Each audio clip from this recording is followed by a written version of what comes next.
quiero invitarle, si va a aplaudir al Señor, apláudale bien fuerte a nuestro Dios. Aleluya, aleluya. Quiero invitarle a que podamos ir al libro 1 de Corintios, capítulo 15, versículo 14. 1 de Corintios, he titulado este mensaje, el poder de la resurrección. Diga fuerte, el poder de la resurrección. Amén, gracias hermana, gracias, ahí está. Es que esta es la abuela más feliz de toda la tierra, porque tiene una energía ahí desbordante. La Eli ya tiene su bebé, aleluya, gloria sea el nombre del Señor. Ha sido una bendición tremenda. Y esa rosa está que no cabe. Es la abuela más feliz de la tierra. En algún momento, pues entonces ya Eli tendrá aquí a su bebé y podemos presentarlo delante del Señor. Tiene allí 1 de Corintios capítulo 15, versículo 14. ¿Lo tiene ya? Si no lo tiene en su Biblia, si no lo tiene en su tablet, si no lo tiene en su teléfono, está en las pantallas. Es un versículo profundo de la palabra de Dios. Es un versículo impactante. Al menos a mí me impactó grandemente. Lo he leído unas cuantas veces, pero cuando yo lo leía, algo de momento se iluminó así en mi corazón. Yo dije, tengo que compartir esto con su iglesia.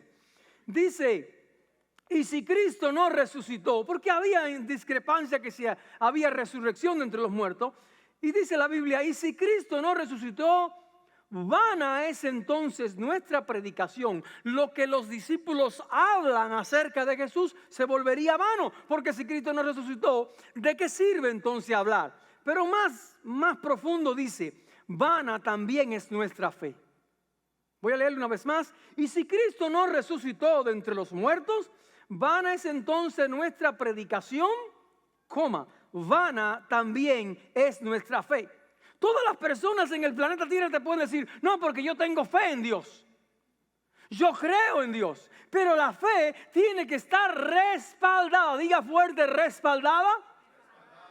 Cualquier persona puede decir que tiene fe. Pero si su fe no está respaldada con un estilo de vida nuevo, en el cual nuestra antigua manera de vivir quedó sepultada, quedó enterrada, y ahora vivimos en una nueva dimensión, de acuerdo a lo que el Espíritu Santo nos da. El Espíritu Santo viene a vivir en la vida del creyente, entonces tú y yo andamos en una vida nueva. Tiene que haber un cambio de vida, tiene que haber un cambio de actitud, tiene que haber un cambio de pensamiento, tiene que haber un cambio de conceptos, tiene que haber un cambio de perspectiva de quién realmente es Jesús y qué es lo que hace Jesús en mi corazón. Tiene que haber un cambio de prioridades. Si verdaderamente Cristo ha llegado a nuestro corazón, Jesús le pone orden a nuestras prioridades. Jesús tiene que cambiar. Y para que haya un cambio, inevitablemente no es un cambio producto de nuestra buena intención. Pastor, yo quiero cambiar. Te tengo una mala noticia. Ninguno de nosotros puede cambiar por nosotros mismos. Tiene que ser la obra y el poder del Espíritu Santo actuando en nosotros para quitar lo que sobra y poner lo que falta. Ahora, ese cambio no puede ocurrir a menos que haya una resurrección en nuestra vida. No puede ocurrir, porque si no, entonces nuestra confianza estaría basada en nosotros mismos y en nuestra capacidad personal de cambiar. El poder de la resurrección lo hace posible. Si Cristo no resucitó de entre los muertos, vana es nuestra predicación y vana es nuestra fe. Pero esta fe que está basada en la presencia de Dios en nuestras vidas solamente fue provocada porque un día Jesús se levantó de entre los muertos y venció la muerte. Y eso es lo que trae poder a nuestra vida. Ahora, el libro de Efesios dice en Efesios 4, del 22 al 24, dice: en cuanto a la pasada manera de vivir, despojado del viejo hombre que está viciado, está contaminado, está podrido conforme a los deseos engañosos. Dice el verso 23, renovaos en el espíritu de vuestra mente y vestidos del nuevo hombre creado según Dios en la justicia y santidad de la verdad.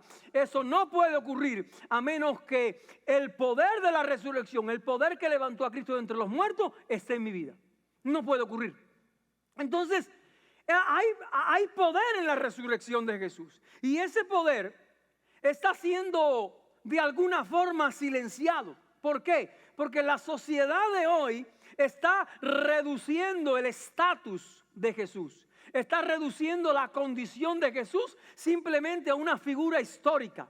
La historia registra, la Biblia registra, incluso registros escritos seculares, no Biblia, registran que Jesús se levantó entre los muertos. Pero si solamente tenemos a Jesús como alguien histórico que se levantó entre los muertos porque la historia lo registra, entonces Él deja de ser el Dios de poder. Él deja de ser el Dios que cambia. Él deja de ser simplemente una figura histórica como cualquier otra cantidad de personajes. Pero los otros personajes no cambian la vida de la sociedad, no cambian la vida de la persona. Jesús cambia la vida de la persona. El Espíritu de Dios cambia la vida de la persona. Y tú y yo hemos experimentado cambio en nuestra antigua manera de vivir por causa de que Jesús resucitó entre los muertos. Ahora, en su resurrección, nosotros encontramos el poder para ser transformados. Hay personas, congregaciones creyentes, gente que asiste a las iglesias, que se han acostumbrado a vivir un estilo de vida sin creer en el poder de la resurrección de Jesús que me cambia. Es como que uno se acostumbró a ser cristiano y la vida no cambia. De día en día, de semana en semana, de mes en mes, nos acostumbramos a ser cristianos. ¿Por qué? Porque yo no creo en el poder de la resurrección, en el poder de Dios que levantó a Jesús de entre los muertos. Y ese poder, si está en mi vida, entonces yo puedo cambiar mi antigua manera de vivir a una manera de vivir nueva, renovada en el Espíritu Santo. Entonces, en su resurrección, tú y yo encontramos poder, diga fuerte, poder para ser transformado. Ahora, lo único que puede resucitar es lo que primero murió. Si mi manera de vivir antigua no ha muerto, no hay nada que pueda resucitar en vida nueva. Si yo, Daniel, sigo siendo igual que antes del día, entre comillas, que yo acepté a Jesús como mi Salvador, y yo no cambio o cambié aquel día, pero después, semana tras semana, mes tras mes, yo no cambio, yo estoy haciendo vana la fe, porque estoy haciendo vano el poder de la resurrección de Jesús. Pastor, ¿por qué usted dice eso? Hay eventos en la vida. Hay eventos en la vida práctica diaria que muestra que cuando una persona cree en el poder de la resurrección de Jesús, entonces su fe no es vana. Su fe se manifiesta porque ha muerto a su antigua manera de vivir y ahora vive una vida nueva. Así que todo lo muerto en mi vida tiene que resucitar. Todo lo que el Espíritu Santo me ha ayudado a morir tiene que resucitar. Porque si no se queda allí en una obra muerta. Y existieron eventos antes de la resurrección y después de la resurrección que marcan nuestra vida. Gente que creyó en el poder de la resurrección, gente que fue impactada por el poder de la resurrección y gente que no fue impactada por el poder de la resurrección. En Juan capítulo 11, versículo del 1 al 11, pero voy a leer no solamente eso, sino porque esa es la historia de cuando Jesús resucita a Lázaro. Y usted sabe la historia, ¿sí o no?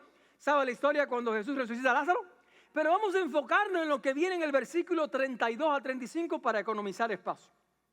Dice Juan capítulo 11, versículo 32 al versículo 35. María, cuando llegó a donde estaba Jesús, al verle, se postró a sus pies, diciéndole: Señor, si hubieses estado aquí, no habría muerto mi hermano. Jesús entonces, escuche bien por favor, al verla llorando y a los judíos que la acompañaban también llorando, mire lo que ocurre con Jesús. Observe, deténgase allí por favor. Se estremeció en espíritu y se conmovió. ¿Sabe por qué? Porque Jesús amaba a Lázaro. Era su amigo y le dolió en su condición de Dios, pero en su condición humana le dolió que su amigo, diga fuerte amigo, se había muerto y dijo: ¿dónde lo pusiste? Le dijeron: Señor, ven y ve. Y Jesús lloró. Lloró porque lo amaba. Lloró porque era su amigo. La vida cristiana no se reduce simplemente a venir el servicio el domingo a la iglesia, sea una congregación u otra, pero hay algo que tenemos que entender. que nosotros debemos manifestar que somos cristianos, que creemos en Cristo, que creemos en el poder que cambia, que transforma en nuestras relaciones humanas. Y si hay algo que en este tiempo se tiene que resucitar, es el concepto de amigo. Mi vida espiritual tiene que reflejar que hay que resucitar el concepto de amistad. Dice, pastor, ahora en su mente se dice, pastor, yo tengo un montón de amigos. No. Entonces usted y yo tenemos un montón de conocidos. Pero el concepto de amistad se ha ido muriendo y muriendo y muriendo. Y mi vida cristiana tiene que interactuar con qué es lo que es el verdadero sentido de la amistad y qué es lo que no es la amistad. Si algo usted puede entender es que no puede contar con determinada cantidad de muchos amigos.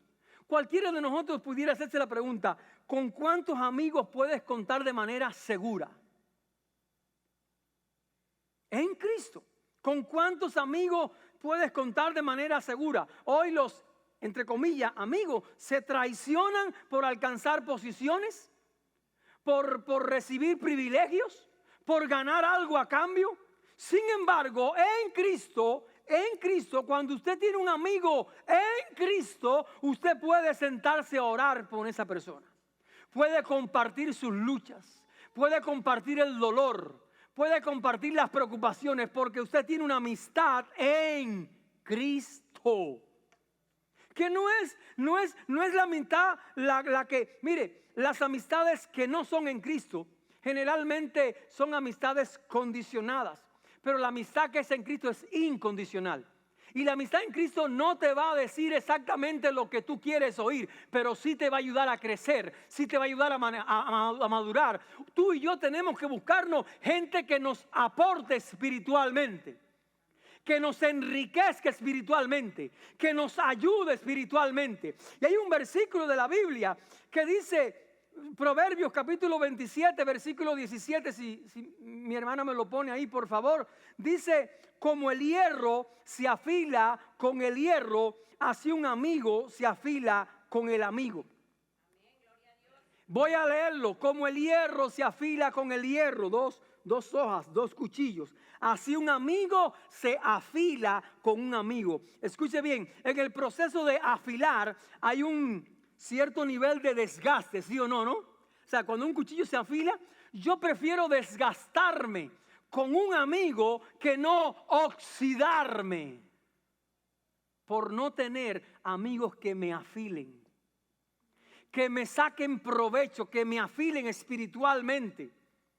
La amistad de los cristianos puede brindar consuelo, puede brindar dirección, puede brindar perspectiva divina. La amistad con los amigos trae fortalecimiento espiritual. ¿A través de qué, pastor? A través de rendirnos cuenta los unos a los otros. Con el grupo de hombres de la iglesia les lancé un reto de no compartir el versículo de la Biblia que dice copia y pega y envíeselo al vecino. Usted la Biblia la puede ahí tener, copia y pega. No.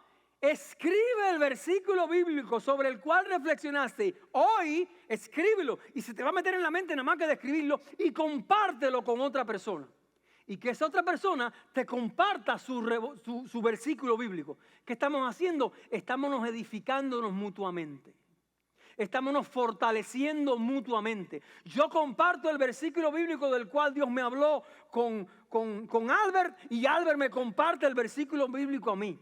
Así nos mantenemos en desafío constante, en reto constante, en edificación constante. Así yo y él vamos a incrementar nuestra relación como amigos, pero no como amigos que comparten comida y fiesta. No. Amigos en torno a Cristo. Y cuando la amistad se está muriendo en este mundo secular, en la vida cristiana resucitamos el concepto de una amistad alrededor de Jesús. Búscate amigos cristianos. No te busques amigo del mundo. El libro de Eclesiastés, capítulo 4, ¿ese no está en las pantallas? Oh, sí está. Aleluya. Gracias, amor. El libro de Eclesiastés dice, mejores son dos que uno, porque tienen mejor paga en su trabajo. Porque si cayeren, el uno levantará a su compañero. Pero ay del solo cuando cayere y no habrá segundo que le levante. Tú y yo, hombres, tenemos solamente, si queremos, un solo contacto a la semana, el domingo. Pero si queremos, podemos tener contacto todos los días. Podemos ser amigos en torno a Cristo todos los días. Para que el día que yo esté débil y yo caiga, tú me levantes. Y para el día que tú estés débil y tú caigas, yo te levante. Porque eso es lo que dice la Biblia. ¡Ay del solo! Que cuando cayere no habrá quien le levante. No existe tal cosa como vivir la vida como un llanero solitario. Rodéate de amigos que te edifiquen, que te fortalezcan. ¿Por qué? Porque si andamos en luz, como Él está en luz, tenemos comunión, dice la Biblia, unos con los otros, y la sangre de Jesucristo nos limpia de todo pecado. Unos con nosotros, unos con otros. No puedes vivir de domingo en domingo. Satanás quiere que vivas de domingo en domingo. El diablo quiere que tú vivas aislado.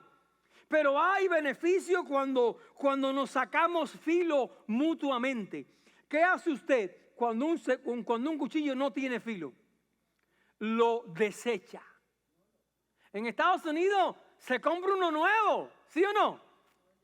Ah, ella no. Lo afila, ¿no? ¿Para qué?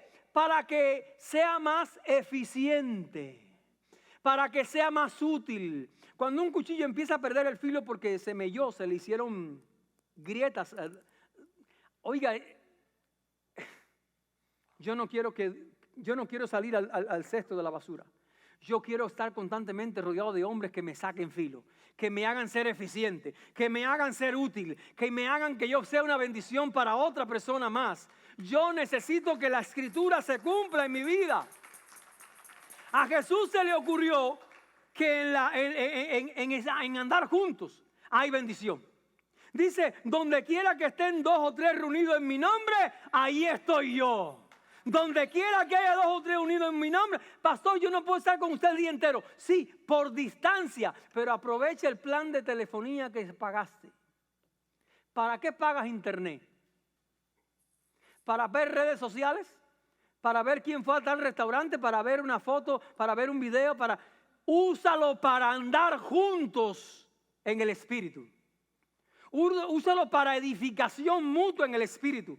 Dice el libro de Malaquías capítulo 3 versículo 16, los que temían a Jehová hablaron cada uno a su compañero y Jehová escuchó y Jehová oyó. Cuando usted y yo andamos en el Espíritu, andamos con gente que nos edifica, andamos cultivando amistad en torno a Jesús, nosotros crecemos en la voluntad de Dios. Crecemos espiritualmente, maduramos espiritualmente. No puede venir el Satanás a engañarnos, porque tenemos la autoridad para reprenderlo en el nombre de Jesús. Dice la Biblia en Hebreos capítulo 10, versículo 24 al 25. Considerémonos unos a otros para estimularnos al amor y a las buenas obras. Considerémonos los unos a los... ¿Para qué? ¿Para comer tacos? No, para estimularnos, para pucharnos en el inglés. Para estimularnos a las buenas obras. Dice la Biblia allí, no dejando de congregarnos como algunos tienen por costumbre, sino exhortándonos. Y tanto más cuando veis que el día se acerca. ¿Usted cree que el Señor viene pronto? ¿Usted cree que el día se acerca? ¿Usted cree que en un abrir y cerrar de ojos el Señor va a venir y se va a llevar a su iglesia? La pregunta es, si yo creo que el Señor viene a llevarse a su iglesia, si yo creo que ese día cada momento está más cerca, la pregunta es, ¿yo soy la iglesia? ¿O yo soy congregación? Congregación, se le llama congregación a un grupo de gente reunida en un lugar para cualquier propósito. Eso es una congregación. La palabra congregación no quiere decir que solamente la iglesia. Es una congregación de gente que se congregó en aquella esquina para tomar café. Hay gente que se congrega para montar bicicleta. Pero una congregación se convierte en una congregación iglesia cuando estamos unidos los unos a los otros en el poder de la resurrección, en el poder que me cambia, en el poder que yo afilo al otro y el otro me afila a mí espiritualmente. No te convienen los amigos del mundo, porque los amigos del mundo te van a llevar a muerte espiritual. Voy a repetirlo una vez más. No te convienen los amigos del mundo, porque los amigos del mundo te van a llevar a muerte espiritual. ¿Lo digo yo? No, hermano, a mí no me haga caso. La Biblia dice en Santiago 4, del 1 al 5, ¿de dónde vienen las guerras y los pleitos entre vosotros? ¿No es de vuestras pasiones las cuales combaten en vuestros miembros? Codiciáis y no tenéis, matáis y ardéis de envidia, y no podéis alcanzar y combatís y luchar. Pero no tenéis lo que deseáis porque no pedís. Pedís y no recibís porque pedís mal para gastar en vuestros deleites. Dice el verso 4, almas adúlteras, no sabéis, escuche bien, ¿no sabéis que la amistad del mundo es enemistad contra Dios? ¿Lo repito? Si quiere lo apunta para que lo busque después. Santiago capítulo 4, versículo del 1 al 5.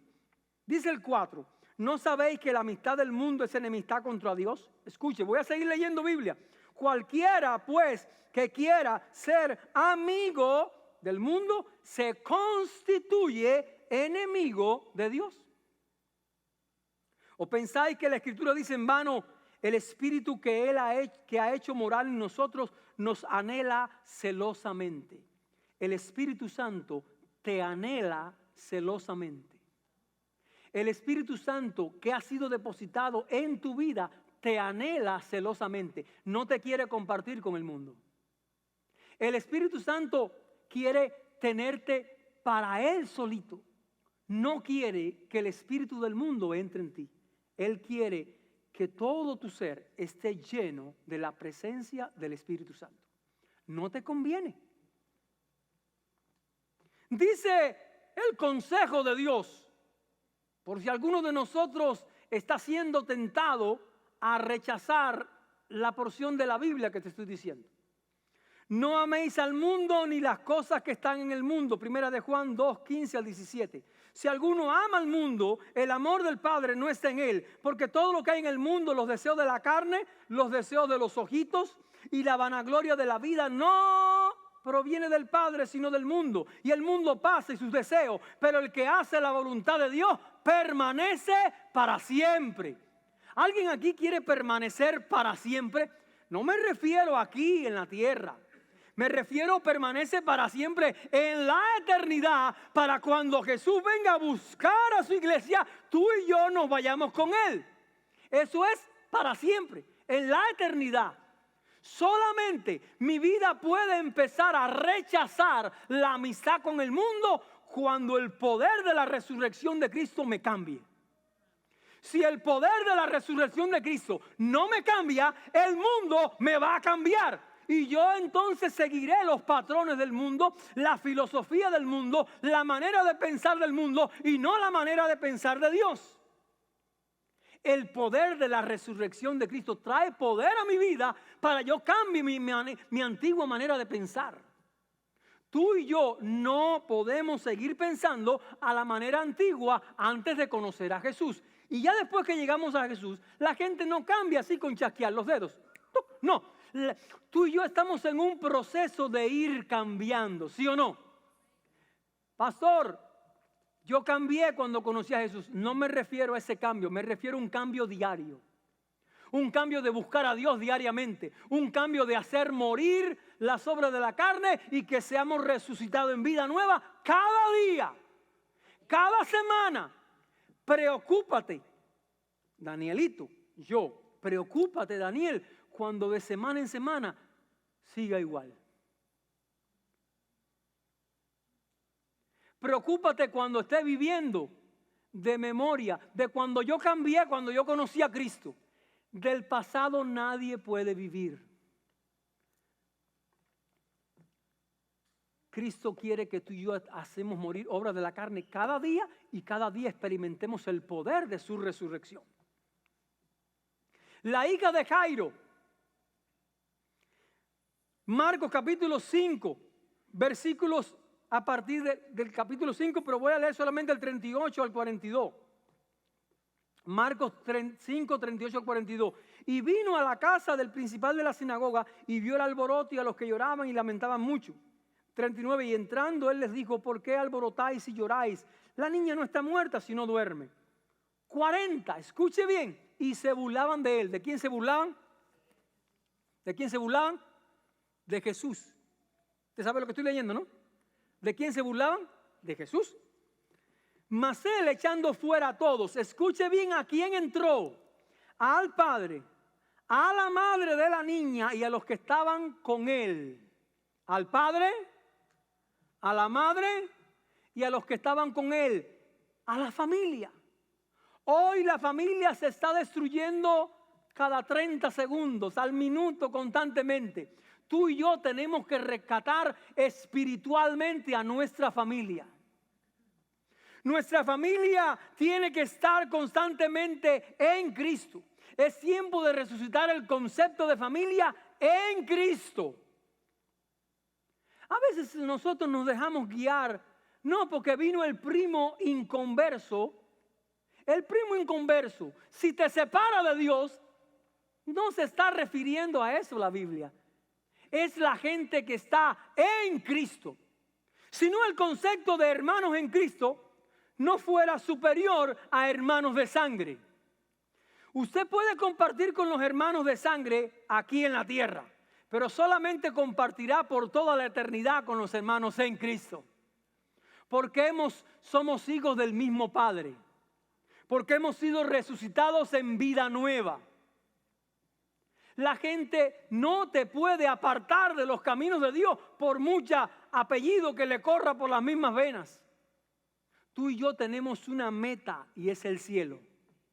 Tú y yo tenemos una meta, es estar con Jesús por toda la eternidad. Y nadie puede estorbar ese propósito divino de que tú y yo seamos salvos por toda la eternidad.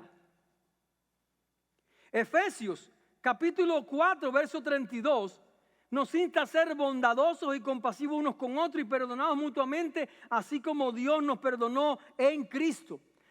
Cuando tú y yo resucitamos espiritualmente la familia, entonces podemos superar divisiones, podemos superar conflictos, podemos crear un ambiente de armonía dentro del hogar.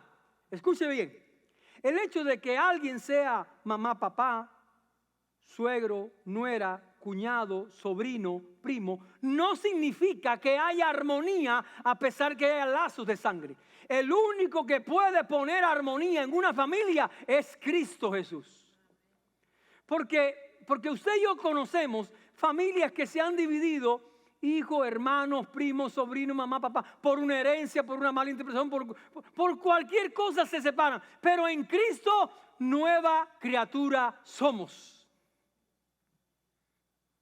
Cuando usted y yo resucitamos la familia en Cristo, entonces podemos experimentar amor, compasión, perdón, misericordia, porque Dios es el centro de mi familia. Jesús es el centro de mi matrimonio. Jesús es el centro de la vida en mi hogar. Pasar tiempo en familia nos fortalece como familia. Pasar tiempo espiritual con mis hijos nos fortalece como familia, como papá y mamá. Dice Proverbios 22:6. Instruye al niño en su camino y aun cuando fuere viejo no se apartará de él. ¿Cuántos quieren tener hijos muy bendecidos? La única manera de tener hijos bendecidos es en torno a Cristo. Es en torno a Cristo. No, pastor, que yo le enseño a no decir malas palabras. El mundo allá afuera tiene mucho más tiempo que tú en contacto con tus hijos. Solamente entiende que los niños se pasan cuántas horas en la escuela, en un ambiente no cristiano, y cuando llegan a la casa, si tú no eres intencional con los hijos, ellos tienen mucha más información del mundo que la información cristiana. Nuestros niños generalmente, si tú no haces énfasis durante la semana, solamente oyen hablar de Cristo el domingo, allí, en la clase. Pero tú y yo necesitamos que nuestros hijos se apropien en familia, en el devocional familiar, de principios y valores cristianos. Porque si no, el concepto de familia se está muriendo. Pero en Cristo la familia puede ser recuperada, puede ser resucitada. Ahora ocurrieron 3 hechos después de la resurrección de Jesús. Quiero invitarle a que vaya a Juan capítulo 20, versículo del 13 al versículo 16. Juan capítulo 20, versículo del 13 al 16. Y le dijeron: mujer, ¿por qué lloras? Y les dijo: porque se han llevado a mi Señor y no sé dónde lo han puesto. Y cuando había dicho esto, se volvió y vio a Jesús. Escuche bien, ¿a quién vio? ¿A quién vio? Que estaba allí. Escuche bien, mas no sabía que era Jesús. Y Jesús le dijo: mujer, ¿por qué lloras? ¿A quién buscas? Escuche bien esto, por favor. Ella pensando que era el hortelano. El hortelano es como el jardinero, ¿ok? Ella pensando que era el jardinero, le digo: Señor, si tú te lo has llevado, dime dónde lo has puesto y yo lo llevaré. Jesús le dijo: María. Volviéndose ella y le dijo: Raboni, que quiere decir maestro. Mire, cuando llegó... no, ese no era, ¿no? Mire, a veces la gente en las congregaciones, en las iglesias, confunde al jardinero con Jesús y a Jesús con el jardinero. Jesús es el más importante. El jardinero puede cuidar el jardín, pero el más importante es Jesús. Y no podemos ir tras jardineros ignorando a Jesús. El jardinero me cuida, el jardinero me sana, el jardinero me provee, el jardinero hace las cosas que se ven. Pero si el jardinero es sustituido por Jesús, vana es nuestra fe. El más importante para ti y para mí es Jesús, no el jardinero. Y no podemos estar confundidos con aquel que nos resuelve determinada cantidad de problemas. Jesús es la persona más importante.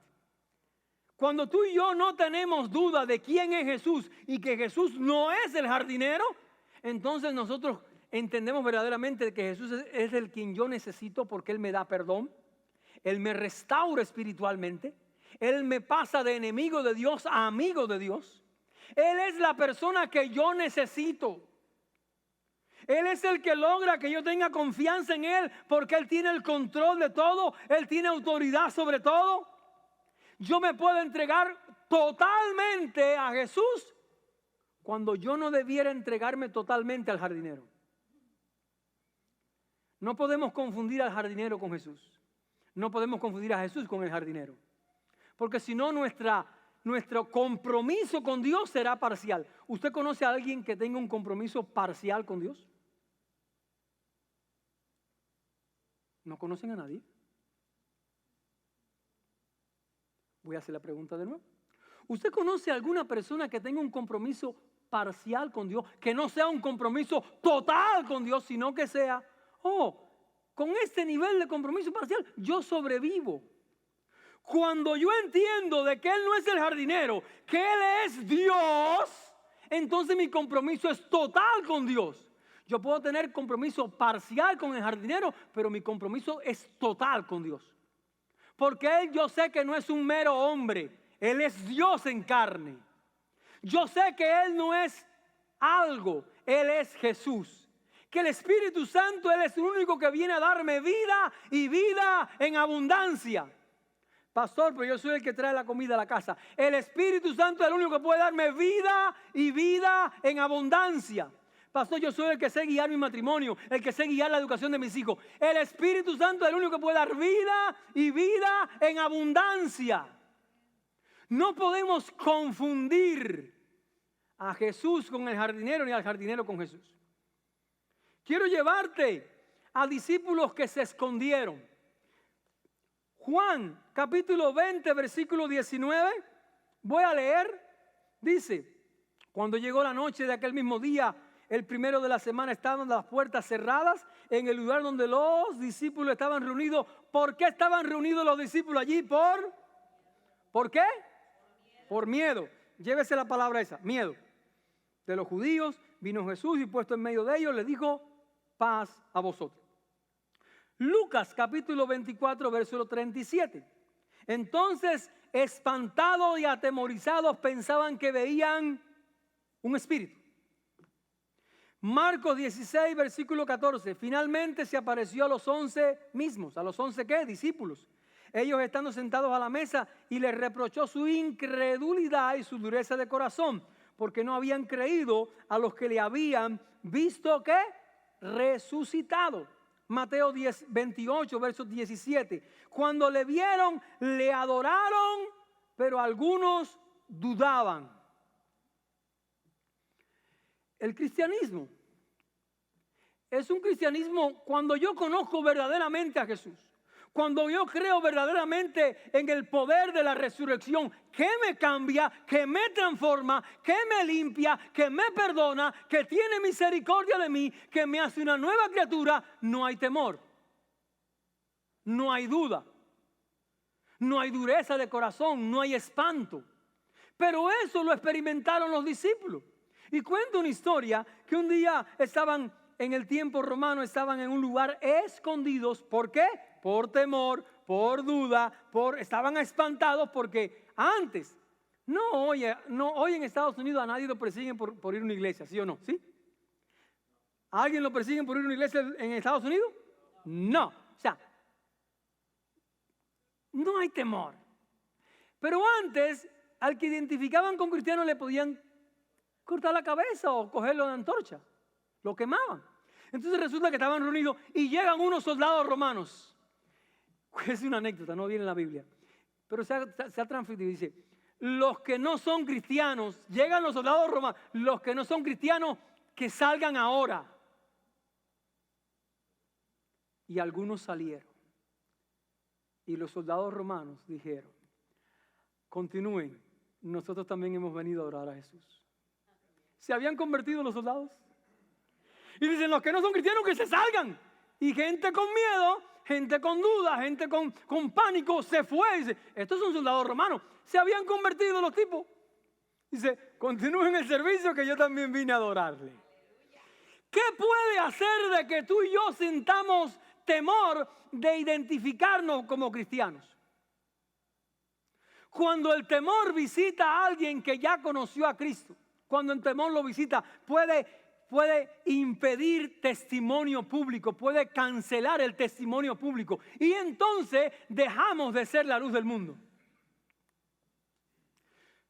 Somos luz aquí el domingo, pero de alguna forma, no me malinterprete, podemos llegar a correr el riesgo de dejar de ser luz allá afuera durante la semana. Vosotros sois la luz del mundo. Una ciudad sentada sobre un monte no se puede esconder. Así alumbre vuestra luz delante de los hombres, para que vean vuestras buenas obras y glorifiquen a nuestro Padre que está en los cielos. Si la iglesia se esconde, a ver, ¿yo soy iglesia? ¿Tú eres iglesia? Ok, si yo y tú somos iglesia, si yo me escondo por temor, me pierdo la oportunidad de impactar a otros. Si yo me escondo por duda, por conveniencia, por temor a perder el trabajo, por temor a perder amistades, por temor. Si yo me escondo, yo me limito la capacidad, la oportunidad dada por Dios para alcanzar a otros. Cuando la iglesia tiene temor, entra en pánico. Y una iglesia que se esconde, una iglesia que vive en temor, tiene que recordar esta verdad. Segunda de Timoteo, capítulo 1, versículo 7. No nos ha dado espíritu de cobardía, sino de poder, de amor y de dominio propio. Tú y yo hemos recibido, después que conocimos a Jesús, después que creemos en el poder de la resurrección, ¿Jesús se levantó entre los muertos? ¿Hay poder en su resurrección? ¿Ese poder está en mí? El poder que levantó a Jesús de entre los muertos es el mismo poder que me puede cambiar. Escuche bien, ¿qué es más fácil? ¿Levantar a Jesús entre los muertos o cambiar mi antigua manera de vivir? Voy a preguntar de nuevo. ¿Qué es más fácil? ¿Levantar a Jesús de la tumba? ¿Levantar a un muerto de la tumba? ¿O cambiarme a mí?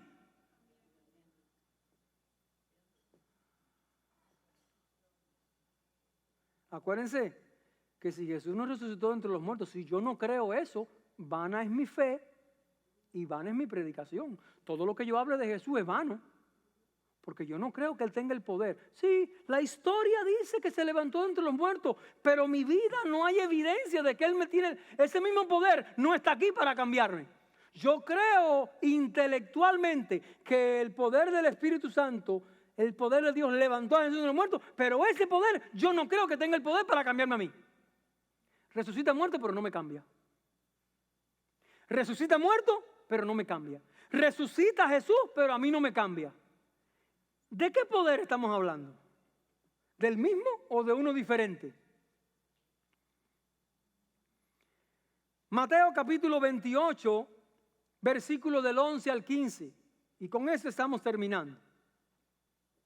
Dice allí, y dieron mucho dinero a los soldados. ¿Eso es lo que dice la Biblia? 28:11, mamá. Ah, no, es que ahí se corrió. Vamos a leer donde está la pantalla. Mientras ellas iban, he aquí uno de la guardia de la ciudad y dieron aviso a los principales sacerdotes de todas las cosas que habían acontecido. Síguele. Y reunido con los ancianos y habiendo consejo, dieron ¿qué? Voy a explicar el contexto rápido. Jesús se muere, lo meten en una tumba, le ponen una lápida de 2 toneladas de piedra maciza. Pero los soldados y los fariseos dijeron, Él dijo que al tercer día se iba a levantar entre los muertos. Nosotros no lo creemos, pero existe una posibilidad de que vengan los discípulos por la madrugada y se roben el cuerpo y digan que Él resucitó. Y pusieron allí soldados. Y los soldados estaban allí con una responsabilidad. Si un soldado romano dejaba de cumplir su responsabilidad, lo mataban. Y dice la Biblia, y dieron mucho dinero a los soldados, a quienes advirtieron, escuche bien, ustedes digan, imagínate que al amanecer del tercer día los soldados estaban allí y dice que hubo un terremoto y la piedra fue removida y el poder de Dios levantó a Jesús de entre los muertos delante de los ojos de los soldados. Los únicos que vieron a Jesús levantarse ahí a primer momento fueron los soldados.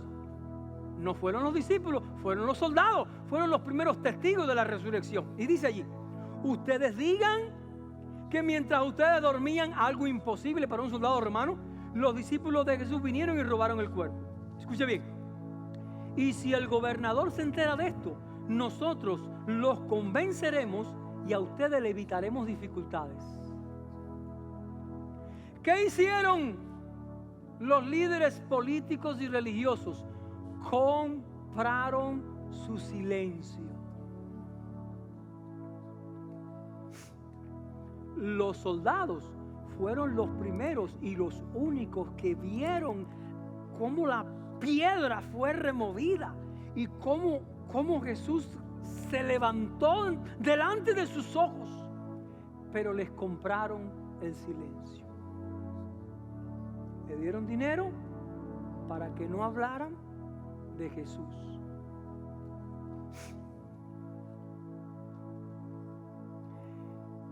¿Hay algo que esté comprando nuestro silencio? Somos testigos de la resurrección, pero algo, por alguna razón, está comprando nuestro silencio. No estamos hablando de Jesús. No estamos contándole a la gente que Jesús se levantó de entre los muertos y que ese mismo poder me puede cambiar a mí y puede cambiar a la persona a la que le estoy hablando. Pero si la persona a la que yo estoy hablando, que no es cristiana, se huele ella se imagina que alguien está comprando mi silencio, ¿cuál es el mensaje que yo le estoy transmitiendo a ellos? Esa persona va a la iglesia por conveniencia.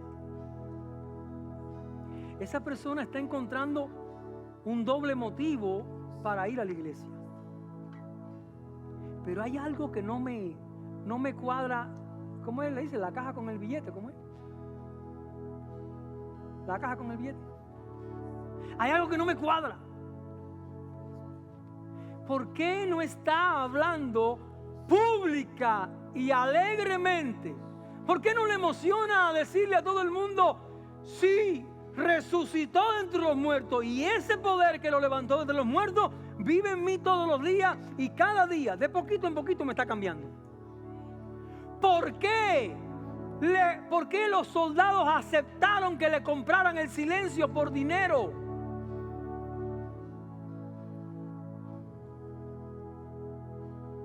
Dice la Biblia en 2 Corintios 6:3, no dando a nosotros ninguna ocasión de tropiezo para que nuestro ministerio no sea vituperado. Tú y yo tenemos un ministerio.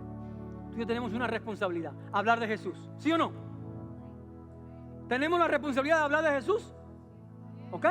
¿Alguien está comprando nuestro silencio? Entonces la semana que viene no cabrán aquí los invitados. No van a caber aquí los invitados. Tenemos que decirle a Arminda que ponga más sillas, porque nadie va a comprar nuestro silencio.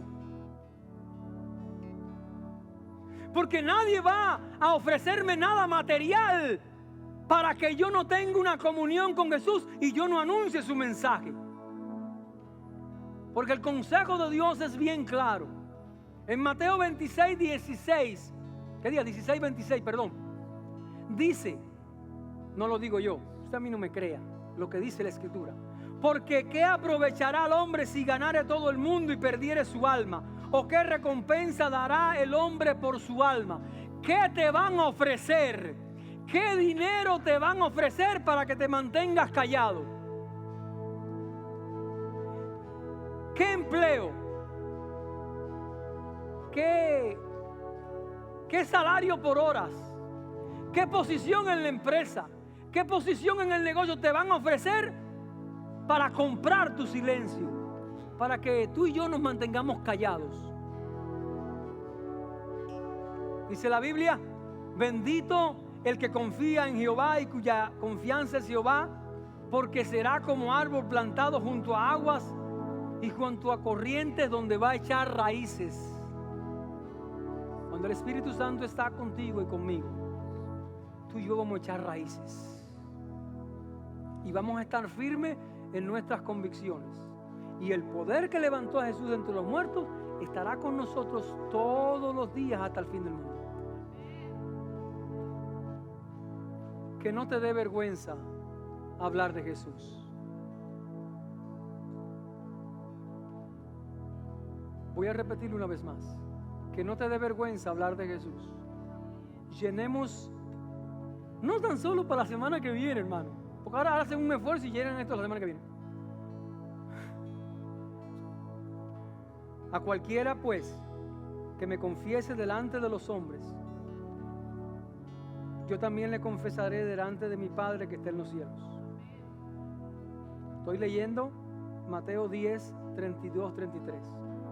Pero cualquiera que me niegue delante de los hombres, yo también le negaré delante de mi Padre que está en los cielos. Hay una diferencia entre creer en el poder de la resurrección o creer que Jesús es un personaje histórico.